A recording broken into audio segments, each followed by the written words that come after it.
నమస్తే, welcome to reality check. ప్రస్తుతం మనతో పాటు ఉన్నారు సిపిఐ జాతీయ కార్యదర్శి రామకృష్ణ గారు. సార్ నమస్తే అండి.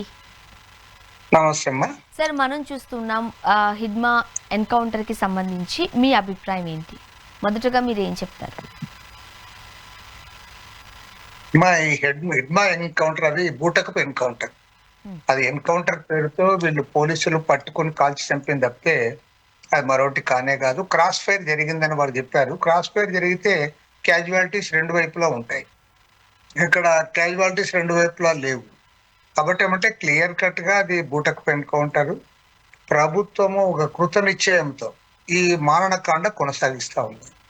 ఎందుకంటే ఒక సంస్థ ఏదైనా లేదా ఒక రాజకీయ పార్టీ కానీ, ఒక సంస్థ కానీ, ఒక ప్రజా సంఘం కానీ ప్రభుత్వంలో మేము చర్చలకు సిద్ధంగా ఉన్నాము, పలానా డిమాండ్స్ పైన మేము ప్రభుత్వంతో చర్చించదలుచుకున్నామని చెప్పినప్పుడు, పదే పదే ప్రకటించినప్పుడు, వారు రిక్వెస్ట్ చేసినప్పుడు, ఒక ఎన్నికల్లో ఎన్నికైన ప్రజా ప్రభుత్వం ఏదైనా సరే వాళ్ళతో చర్చలు చేయాలి, వారితో మాట్లాడాలి, వారి విషయాలు తెలుసుకోవాలి. వారు చెప్పిన ప్రజలకు సంబంధించిన సమస్యలు అయితే మేము పలానా వరకు చేయగలము, పలానా మేము చేయలేము, అది మాకు భిన్నంగా ఉంది అని చెప్పి వారు చెప్పొచ్చు, ఏం తప్పులేదు.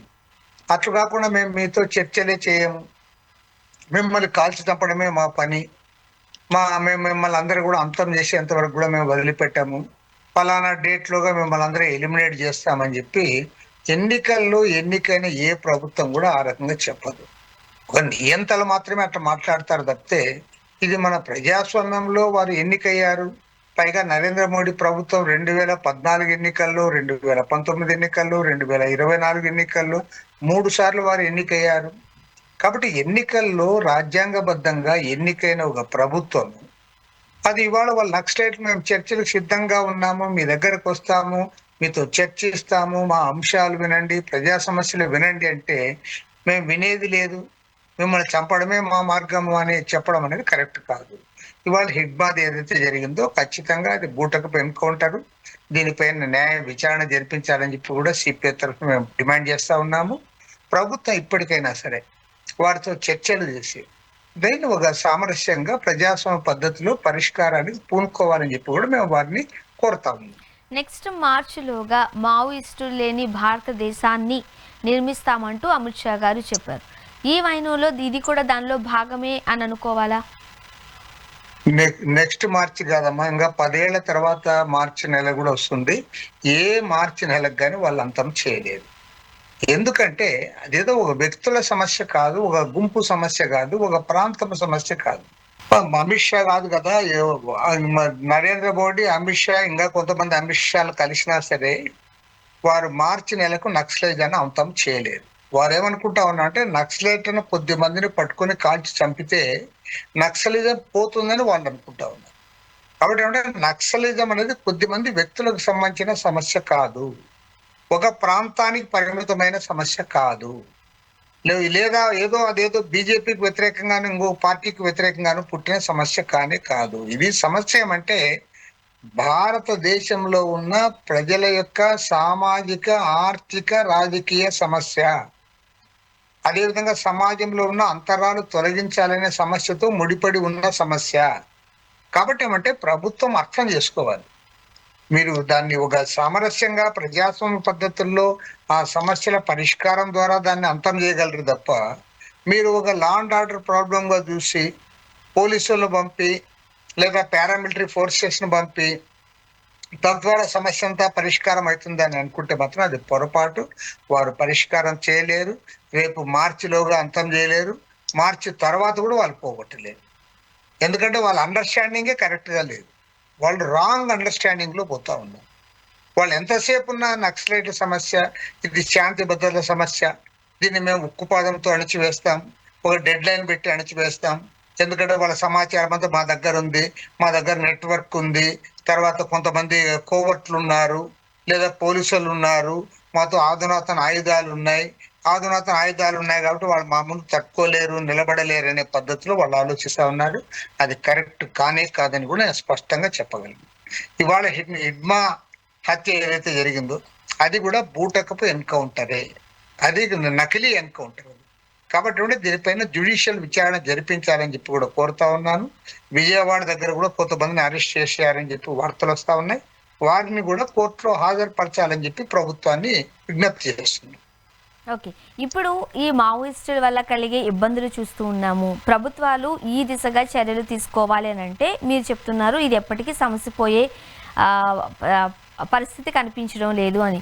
మరి ఏం చేయాలంటారు? మీరు ఇచ్చే సలహా ఏంటి, సూచన ఏంటి?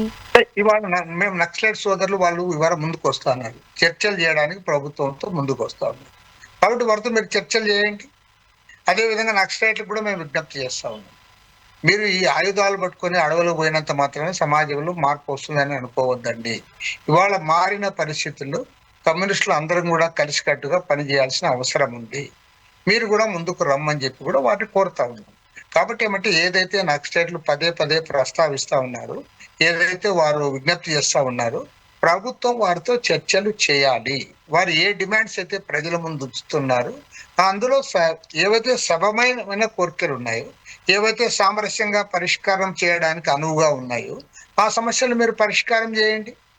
అది చేయకుండా మేము మీతో చర్చలు చేసేది లేదు, మిమ్మల్ని అందరూ ఎలిమినేట్ చేస్తాం, మిమ్మల్ని అందరిని కూడా మేము చంపేస్తామని అంటే అది ప్రజాస్వామ్యంలో ఎన్నికైన ఏ ప్రభుత్వం చెప్పినా అది కరెక్ట్ కాదు.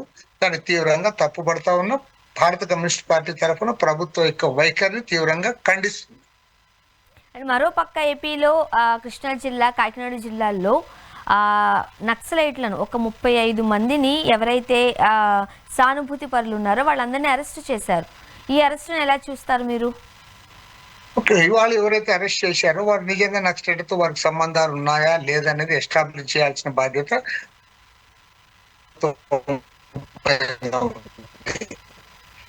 కాబట్టి ప్రభుత్వం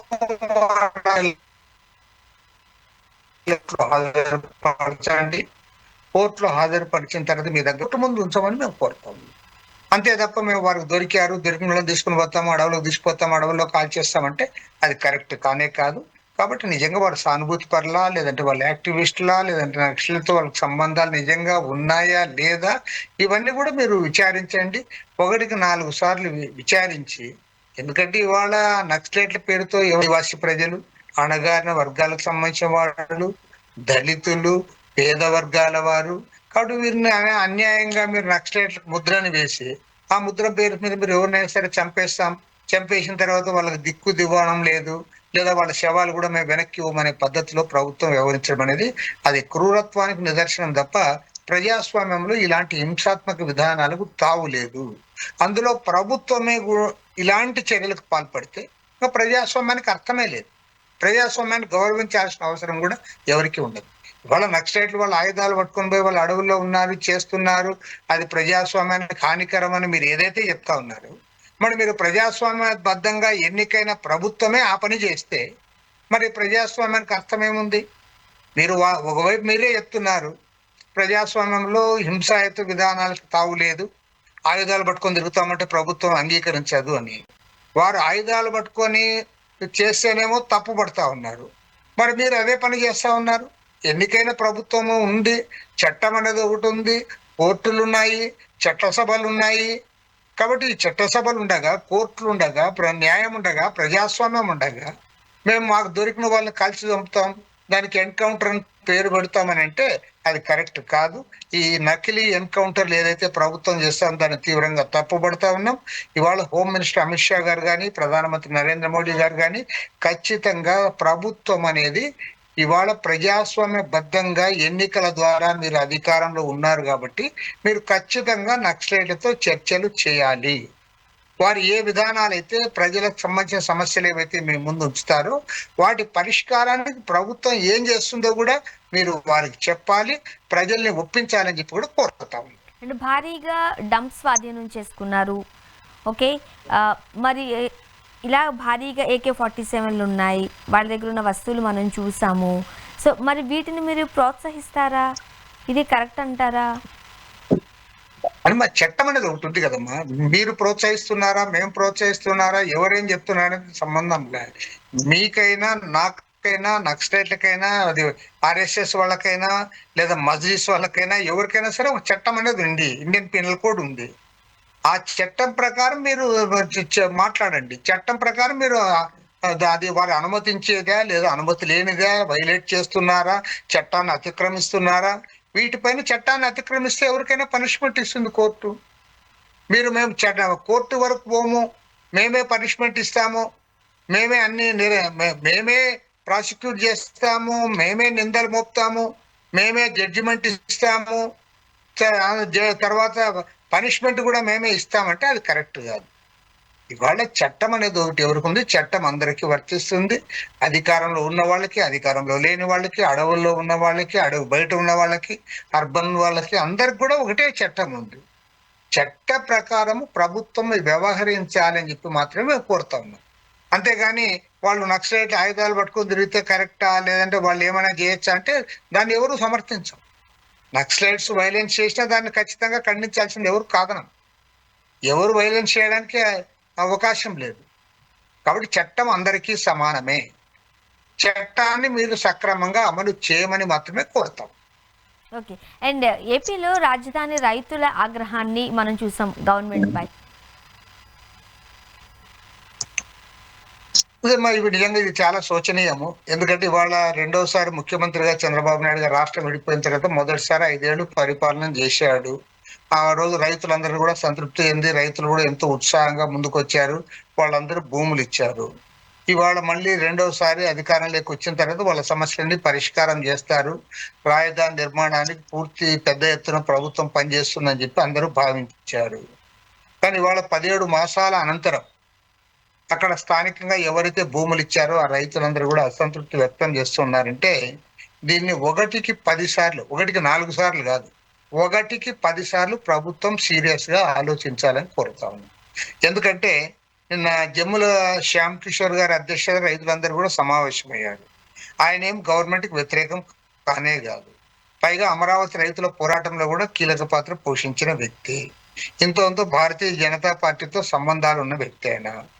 మరి అలాంటి ఆయన ఇవాళ సమస్యలు లేవనెత్తున్నాడు అంటే గవర్నమెంట్ ఎందుకు సీరియస్ ఇష్యూస్ లో అసలు ముఖ్యమంత్రి గారు, మంత్రి గారు అవసరం లేకుండానే సిఆర్డిఏ వాళ్ళే పరిష్కారం చేయగలిగిన సమస్యలు అనేకం ఉన్నాయి. వాళ్ళు కోరుతున్న జెన్యూన్ ఇష్యూ చాలా ఉన్నాయి. ఏవైతే రాళ్లు పోయినాయో రాళ్లు పోయిన వాటిని మాకు ఇయర్ మార్క్ చేయడానికి మళ్ళీ పెగ్ మార్క్ వేయండి, మళ్ళీ రాళ్లు నాటండి అని కోరుతా ఉన్నారు. అది ప్రభుత్వానికి పెద్ద కష్టం కాదు, అది సిఆర్డిఏ పరిధిలో చేయొచ్చు. అదేవిధంగా రైతులకు ఏదైతే కౌలు ఇస్తామని గతంలో అంగీకరించి ఇచ్చారో ఆ కౌలు వాయిదాలు ఉన్న ఇప్పటి వరకు సక్రమంగా చెల్లించడం లేదు, అది సక్రమంగా చెల్లించమని అడుగుతా ఉన్నారు. కాబట్టి ఇలాంటి చిన్న చిన్న సమస్యలు కూడా పరిష్కారం చేయకుండా సిఆర్డి అధికారులు తమ చుట్టూ తిప్పుకుంటున్నారంటే సహజంగానే రైతుల్లో అసంతృప్తి పెరగడానికి అవకాశం ఉంది. నెంబర్ 2 ఏమంటే ఇప్పుడు ఆ ప్రాంతంలో మీరు వాళ్ళకి రిటర్నబుల్ ఫ్లాట్స్ ఇచ్చేస్తే ఆ ఫ్లాట్స్ వాళ్ళు డెవలప్ చేసుకుంటారు, లేదా వారు అమ్ముకుంటారు, వాళ్ళ అవసరాలు తీర్చుకుంటారు. ఒకరికి 4 ఫ్లాట్స్ వచ్చాయి అనుకోండి, వాళ్ళు 1-2 అమ్ముకుంటారు, మిగతా ఫ్లాట్స్ ఉంచుకుంటారు. ఆ రకంగా వాళ్ళ అభివృద్ధి దిశగా ప్రయాణించడానికి అవకాశం ఉంది. వాళ్ళు దాదాపు వాళ్ళ భూములు ఇచ్చి 10 సంవత్సరాలు గడుస్తూ ఉంది. 10 సంవత్సరాల తర్వాత కూడా వాళ్ళు ఇంకా చూస్తూ ఉన్నారు తప్పితే వాళ్ళు ఏం చేయడంలే. వాళ్ళకి పని పెట్టినట్లు కూడా అవుతుంది కదా, ఆ ప్రాంత అభివృద్ధి కూడా ఉంటుంది, వారి అభివృద్ధి కూడా ఉంటుంది, రాజధాని ప్రాంతంలో కూడా అనేక యాక్టివిటీ జరగడానికి అవకాశం ఉంటుంది. మరి 17 మాసాల అనంతరం కూడా రైతులు ఇవాళ అసంతృప్తి వ్యక్తం చేస్తా ఉన్నారంటే ఇది ఖచ్చితంగా ప్రభుత్వం యొక్క తప్పిదమే. ప్రభుత్వము దీనికి సమాధానం చెప్పాలి. ఒక సిఆర్డి అధికారులే కాదు, అక్కడ ఉన్న మినిస్టర్ గారు చెప్పాలి, ముఖ్యమంత్రి గారు కూడా దీన్ని సీరియస్ గా టేకప్ చేయాలని చెప్పి నేను డిమాండ్ చేస్తున్నాను. ఇప్పుడు రైతులు తమ గోడు వెళ్ళబుచ్చుకోవడానికి సిఆర్డీఏకి వెళితే దుర్భాషలాడారు అధికారులు అంటున్నారు. అట్లీస్ట్ వినత పత్రాన్ని కూడా వాళ్ళు తీసుకోలేదు అని చెబుతూ ఉన్నారు. ఇది చాలా శోచనీయమమ్మా. ఎందుకంటే రైతుల పట్ల ప్రభుత్వం యొక్క వైఖరిలో మార్పు రావాలని మేము కోరుతాము. ఎందుకంటే ఇవాళ గవర్నమెంట్ వారు ఏదైతే రైతు పక్షపాత ప్రభుత్వాన్ని వాళ్ళు ప్రచారం చేసుకుంటా ఉన్నారు, మరి అమరావతి రాజధానిలో ప్రభుత్వానికి భూములు ఇచ్చిన రైతులే మీ పైన అసంతృప్తి వ్యక్తం చేస్తే మిగతా ప్రాంతాల్లో ఉన్న రైతులు మరింతగా అసంతృప్తి చెందుతారు. ఎందుకంటే మిగతా ప్రాంతాల్లో ఉన్న రైతులు అనేక బాధలతో, ఇబ్బందులతో, కష్టాలతో, నష్టాలతో, కరువులతో, కాటకాలతో, ముఖ్యంగా తుఫాన్ నష్టాలతో వాళ్ళు ఇబ్బంది పడతా ఉన్నారు. పంటలు పండడమే కష్టం, పండిన తర్వాత కూడా తుఫానుకు నష్టపోయారు, తర్వాత పండిన పంటలకు గిట్టుబాటు ధర లేదు. ఆ రకంగా రాష్ట్రం అంతా రైతాంగం అంతా తీవ్రంగా ఇబ్బందుల్లో ఉంది. మరి అమరావతి రైతులు ఏమంటే వాళ్ళకి గతంలో ఉన్న రేట్ల కంటే కూడా ఇప్పుడు రేట్లు పెరిగిపోయినాయి. ఆ రకంగా వాళ్ళు కొంత సంతృప్తిగా మొన్నటి వరకు ఉంటున్నారు. ఇప్పుడు మీరు రెండోసారి అది మధ్యలో జగన్మోహన్ రెడ్డి గవర్నమెంట్ ఉన్నప్పుడు వాళ్ళు కొద్దిగా ఇబ్బంది పడ్డారు. ఎందుకంటే రాజధాని మారుస్తాడని చెప్పి ఇబ్బంది పడ్డారు. ఇప్పుడు రైతులు ఏం కోరుతా ఉన్నారు? పార్లమెంట్ లో ఒక చట్టం చేయండి. ఆంధ్రప్రదేశ్ రాజధాని అమరావతి అనే చట్టాన్ని పార్లమెంట్ లో చేయమని వారు కోరుతా ఉన్నారు. దానిపైన ముఖ్యమంత్రి గారు స్పందించాలి. పైగా మీరు డబుల్ ఇంజన్ సర్కార్ అని చెప్పుకుంటా అన్నారు. ఇక్కడ మేమే అధికారంలో ఉన్నాం, అక్కడ మేమే అధికారంలో ఉన్నాం, ఇక్కడ మా మాట జరుగుతోంది, అక్కడ ఢిల్లీలో కూడా మేమే మాదే పెత్తనం అని మీరు చెప్తా ఉన్నారు. మరి పెత్తనం మీ చేతుల్లో ఉన్నప్పుడు, మీరే ఇక్కడ అక్కడ అధికారంలో ఉన్నప్పుడు దాంట్లో ఎవరు కాదనడంలా? మేము కూడా ఒప్పుకుంటా ఉన్నాం. మీ గవర్నమెంట్ ఇక్కడ ఉంది, అక్కడ ఉంది, ఇక్కడ ఎన్డీఏ సర్కారే, అక్కడ ఎన్డీఏ సర్కారే. మరి రెండు చోట్ల ఎన్డీఏ సర్కార్ ఉన్నప్పుడు మీరు ఈ చట్టం చేయడానికి ఏమి ఇబ్బందులు ఉన్నాయో మీరు చెప్పాలి. అదే విధంగా సుప్రీంకోర్టులో కొన్ని కేసులు విత్డ్రా చేసుకోవాలని కోరుతా అన్నారు. విత్డ్రా చేసుకోండి, తప్పేముంది? దానికి టైం ఏముంది? మీ దగ్గర లాయర్లు ఉన్నారు. లాయర్ల కోసం కోట్ల రూపాయలు మీరు ఖర్చు పెడతా ఉన్నారు. ప్రభుత్వం దుబారా ఖర్చు చేస్తా ఉంది. కానీ ఇవాళ నిజంగా చెప్పాలంటే చాలా ఆశ్చర్యము. నేను కూడా ఈ వార్త నమ్మలేదు. నేను ఆంధ్రజ్యోతి పేపర్ ఏమో గవర్నమెంట్ కి వ్యతిరేకంగా రాసే పేపర్ కాదు అది. ఆ పేపర్ లో ఇవాళ వాళ్ళు చాలా స్పష్టంగా రాశారు. రైతుల ఫోటోతో సహా రాశారు. రైతులందరూ కూడా అసంతృప్తి వ్యక్తం చేస్తున్నారు. 14 డిమాండ్లు ప్రభుత్వం ముందు ఉంచారు. సిఆర్డిఏ అధికారులు వారిని అవమానపరుస్తున్నారు, వారు భావిస్తా ఉన్నారు. అన్నిటికంటే ప్రమాదకరమైనది ఏమంటే, ప్రభుత్వం ఈ డిమాండ్లు పరిష్కారం చేయకపోతే, వారికి న్యాయం చేయకపోతే మరో పోరాటానికి సమాయత్తం అవుతామని కూడా రైతులు స్పష్టం చేయడం జరిగింది. కాబట్టి ఏమంటే government they should take it seriously. ఎవరో కాదు, ముఖ్యమంత్రి చంద్రబాబు నాయుడు గారే దీన్ని సీరియస్ గా టేకప్ చేయాలని చెప్పి నేను డిమాండ్ చేస్తున్నాను.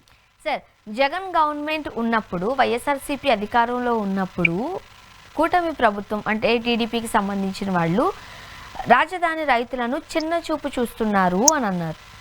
ఇప్పుడు కూటమి ప్రభుత్వం, చంద్రబాబు నాయుడు గారి ప్రభుత్వం అధికారంలోకి వచ్చిన తర్వాత ఇప్పుడు వైసీపీ వాళ్ళు అంటున్నారు రాజధాని రైతులను చిన్న చూపు చూస్తున్నారు అని. ఇక్కడ కామన్ పాయింట్గా రాజధాని రైతులను అయితే చిన్న చూపు చూస్తున్నారు అనే మాట గట్టిగానే వినిపిస్తోంది, కానీ ఒకరిపై ఒకరు వేసుకుంటున్నారు. ఏంటి పరిస్థితి?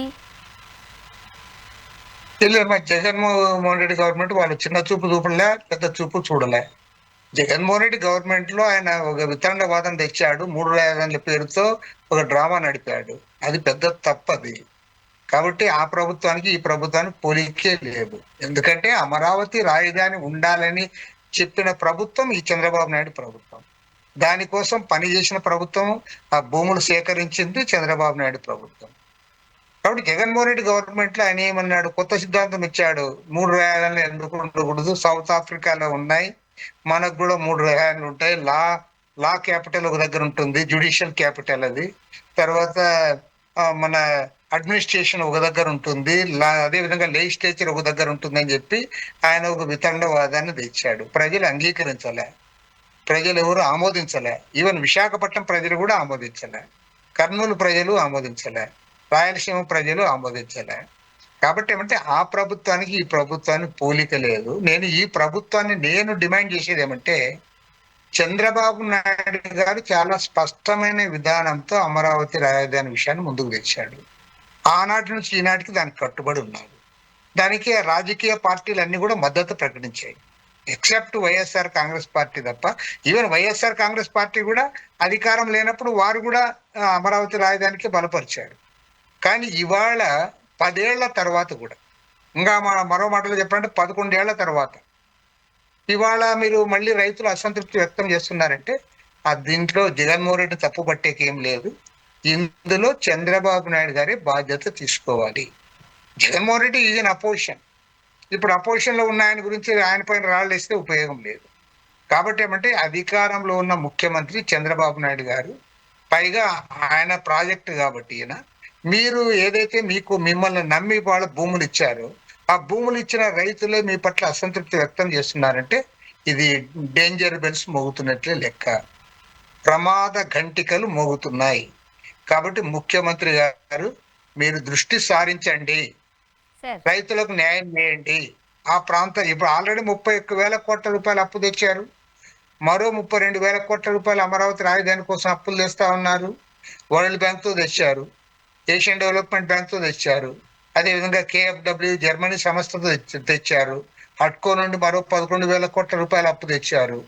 మీరు వేల కోట్ల రూపాయల అప్పులు ఒక దగ్గర చేస్తూ, ఒకవైపు మీరు అప్పులు చేస్తూ, మరోవైపు రాజధాని ప్రజల్లోనే సంతృప్తి లేకపోతే ఇంతకంటే ఘోరమైన విషయం ఏముంది? మరోపక్క ప్రభుత్వ ఆస్తులను కూడా ప్రైవేటైజేషన్ వైపు అడుగులు వేస్తున్నారు. విశాఖ స్టీల్ ప్లాంట్ కి సంబంధించి తెల్ల ఏనుగులా మారింది.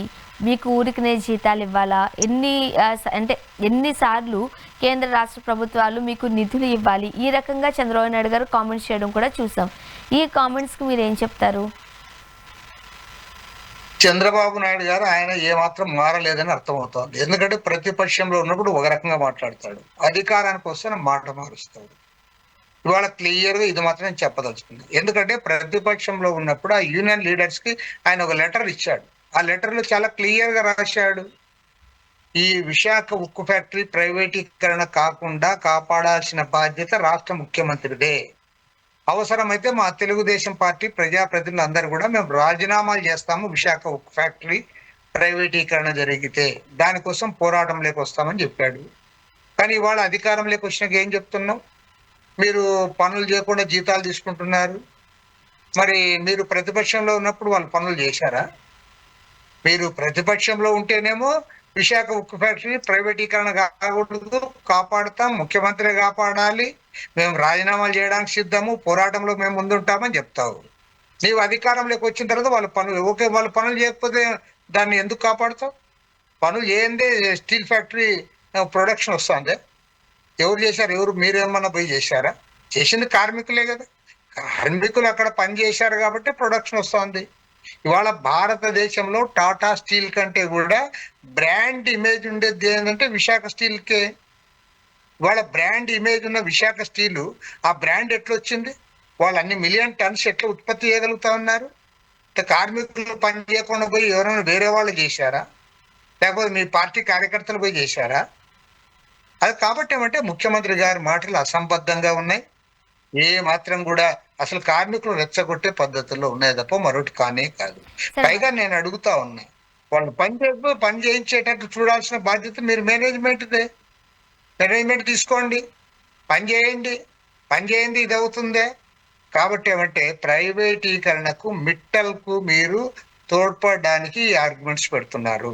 ఎందుకంటే తెలుగుదేశం పార్టీ పార్లమెంట్ సభ్యులు కేంద్ర మంత్రి దగ్గరికి వెళ్ళి వాళ్ళు మిట్టల్ స్టీల్ ఫ్యాక్టరీకి క్యాప్టివ్ మైన్స్ అడుగుతారు. మీరు క్యాప్టివ్ మైన్స్ దేనికి అడగాలి? విశాఖ స్టీల్ కోసం అడగాలి. విశాఖ స్టీల్ కోసం క్యాప్టివ్ మైన్స్ అడగరు, లేదా దాన్ని సేల్ ఆధ్వర్యంలో విలీనం చేయమని అడగరు. ఆడ నరేంద్ర మోడీతో మాట్లాడడం మీకు చేతగాక ఇవాళ ఇక్కడంతా వచ్చి మీరు అవాస్తవాలు మాట్లాడుతూ ఉన్నారు. కాబట్టి చంద్రబాబు వైఖరిని తీవ్రంగా ఖండిస్తా ఉన్నాం. కార్మికులను కించపరిచే పద్ధతుల్లో మాట్లాడితే మేము అంగీకరించాము. పైగా ముఖ్యమంత్రి గారి మరో వైఖరిని కూడా మేము తప్పుపడతా ఉన్నాం. అదేమంటే నేను సంపద సృష్టిస్తా అంటాడు. ఎట్లా సంపద సృష్టిస్తావు? నీవేమన్నా రైతా? నీవేమన్నా కార్మికుడివే? నువ్వు సంపద ఉత్పత్తిలో నీవేమన్నా స్వయంగా పాల్గొంటావా? చంద్రబాబు నాయుడు, మేమందరం కూడా రాజకీయ నాయకులే తప్పితే సంపద సృష్టికర్తలు మేము కాదు. సంపద సృష్టి కష్టజీవులు, శ్రామికులు చేస్తారు. శ్రామికులు వాళ్ళ సంపద సృష్టిస్తే నీవు కార్పొరేట్లు గూడిగం చేస్తూ నేను సంపద సృష్టిస్తానంటావు. పైగా వాళ్ళని కించపరుస్తావు. నిజంగా సంపద సృష్టించే వాళ్ళని కించపరుస్తా ఉన్నావు. కాబట్టి ఏమంటే దీన్ని పూర్తి సంపద సృష్టి నేను చంద్రబాబు మాట్లాడితే మాత్రము మేము దానికి సీరియస్ గా మా ఖండన ఉంటుంది. సార్, ఇప్పుడు ఏపీలో పార్టీ కార్యాలయాలపై దాడులు చేసుకుంటున్నారు. వీళ్ళ అధికారులు ఉంటే వాళ్ళపైన, వాళ్ళ అధికారులు ఉంటే వీళ్ళపైన. లాంగ్ బ్యాక్ తమిళనాడులో ఈ కల్చర్ చూసేవాళ్ళం. ఇప్పుడు ఎక్కువగా మనం ఏపీలో చూస్తూ ఉన్నాం. మీరేం చెప్తారు ఫైనల్గా? ఇది ఎవరు చేసినా తప్పేనమ్మా. అది అధికార పార్టీ వాళ్ళు చేసినా, ప్రతిపక్ష పార్టీ వాళ్ళు చేసినా, ఏ రాజకీయ పార్టీకైనా సరే ప్రజాస్వామ్యంలో వాళ్ళు వారి కార్యకలాపాలు నిర్వహించుకునే హక్కు వారికి ఉంటుంది. ప్రజాస్వామ్యబద్ధంగా విమర్శలు ఉంటాయి. ఇవాళ అక్కడ లోకల్ గా ఎమ్మెల్యేగా ఉన్నట్టు బాలకృష్ణ గారిని విమర్శించారనే పేరుతో ఆ రకంగా దాడి చేయడాన్ని మేము తీవ్రంగా ఖండిస్తా ఉన్నాం. వాళ్ళు ఏం విమర్శ చేశారు అనేది కూడా నేను చదివాను. అది సహజంగా రాజకీయాల్లో చేసే విమర్శలే, అంతేగాని అందులో వ్యక్తిగతమైన విమర్శలు కానీ లేదా ఘాటు ఇది ఒక రకంగా వ్యక్తిత్వాన్ని హననం చేసే విమర్శలు అందులో ఏమీ లేవు. కాబట్టి వైఎస్ఆర్ కాంగ్రెస్ పార్టీ వాళ్ళు విమర్శ చేస్తే మీరు కూడా ప్రెస్ మీట్ పెట్టండి, మీరు విమర్శ చేయండి. అంతేగాని విమర్శ చేశారని చెప్పి ఆఫీస్నే పడగొడతాం, లేదంటే ఆఫీస్ లో దాడులు చేస్తాం, ఆఫీస్ లో ఫర్నిచర్ ధ్వంసం చేస్తాం అంటే అది ప్రజాస్వామ్యంలో తగనిది. దీన్ని ప్రతి ఒక్కరు కూడా ప్రజాస్వామికవాదులు అందరూ కూడా దీన్ని ఖండించాలని చెప్పి, రాజకీయాలకు అతీతంగా దీనిపైన స్పందించాలని చెప్పి కూడా నేను కోరుతాం. థ్యాంక్ యూ సో మచ్ అండి, మీ అభిప్రాయాలు పంచుకున్నారు. థ్యాంక్ యూ అండి. ఓకే అమ్మా, రైట్ అమ్మా. ఇది వాళ్ళ రియాలిటీ చెక్. Stay tuned.